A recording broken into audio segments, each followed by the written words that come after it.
हनुमान जी प्रभु श्री राम के सबसे बड़े भक्त थे। वो उन्हें बेहद प्यार भी करते थे।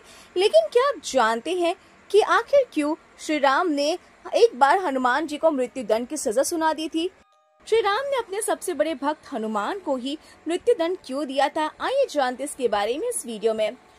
ये उस वक्त की बात है जब श्री राम ने लंका पर विजय प्राप्त कर ली थी और रावण का वध हो चुका था।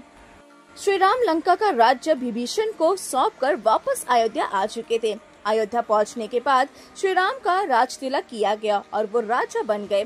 श्री राम के राजा बनने के बाद एक बार जब दरबार स्थापित हुआ और नारद जी ने हनुमान जी से मुनि विश्वामित्र को छोड़ सभी ऋषियों का अभिवादन करने के लिए कहा।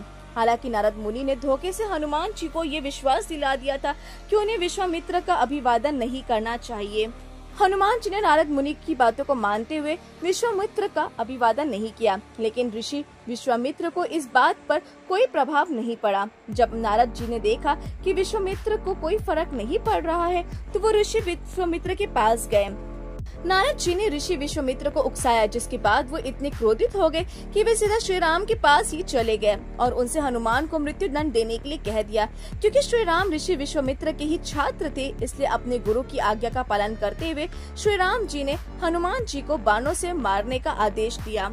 अगले दिन हनुमान जी को दंड के लिए सबके सामने पेश किया गया, लेकिन हैरान कर देने वाली बात तो ये थी कि बाण से उन्हें कुछ भी नहीं हुआ, क्योंकि हनुमान जी लगातार राम नाम का जप कर रहे थे।